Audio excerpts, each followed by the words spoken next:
Magandang araw po sa inyo mga kaibigan. Maganda po itong mabilis na balita ko para sa inyo. Inilabas na po ng FIBA ang mga MVP sa kakatapos lang na FIBA Asia Cup qualifiers. Nakakatuwa, si Kai Sotto po ang isa sa MVP na napili nila. Wala nang paligoy-ligoy pa kaibigan. Ito kakalabas lang po mismo ng FIBA. Ito makikita natin 15 hours ago. Ito po inilabas kagabi mga kaibigan. December 12 mga alas 9. So ito, who was the MVP of the FIBA Asia Cup 2025 qualifiers in November? Maganda to mga kaibigan ha. So ito makikita natin, yan yung title. Makikita din natin dito. May poster sila. Nakasulat dito, The Best Players of Window 2. Nakakatuwa si Kai Sotto yung pinakamalaki sa gitna. 2, 4, 6, 7, 7 players lang yung andito sa daming bansa.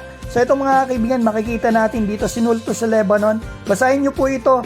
Here they are, the MVPs of each national team in the Asia Cup 2025 qualifier window 2.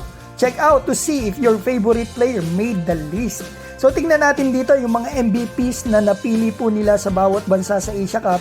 Tingnan muna natin sa ibang bansa na andito. Kasi itong mga nandito mga kaibigan ay candidate. Parang candidate nga dito sa pinaka-MVP. So ito, sila ang pumili nito. Makikita natin yung mga best player ngayon. Dito sa China, Eugene Q. So ito, Taipei, Brandon Gilbeck. Mga kalaban niyang Giles yan sa February window. Kasabay nung kasunod nung New Zealand. So yan, mga hindi natin kilala. So ito, kilala ko to si Oliver Su. Kilala natin yan. So ito yung nanalo to yung sa India. So ito makikita pa natin Indonesia, Abraham Gahita. So ito Iran, Matin. Mga bagong pangalan to. Siguro mga bago nila yan. So ito makikita natin dito may mga notes. Babasahin din natin yung kay Kai. So ito hindi ko kilala yung Japanese na gumagawa ngayon dito. Hindi ko alam kung nasa bilig to. So ito tingnan natin Aldueri andito rin. Kazakhstan yan makikita natin. So ito makikita natin si Yu Jung Lee nandito rin. So ito Arak Jim, matinik din talaga tong player na to. Pero panis kay Castro yan, nung kalakasan ni Castro. So ito makikita natin dito, New Zealand, Sam Wonderbird. So ito, Kai Sotto. So ito na, hinihintay natin mga kaibigan. Basahin natin yung naka-note dito kay Kai. Window 2, stats. Yan mga kaibigan, we've been watching Sotto for nearly 10 years now.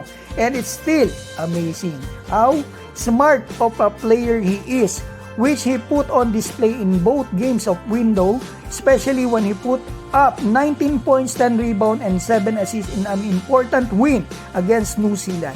Ito, isa lang may nakalagay rito na edad. He is still only 22 years old.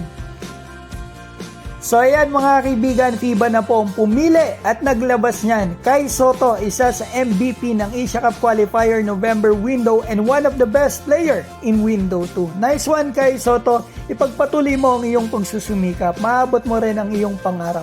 Andito kami, madami, sumusuporta para sa iyo.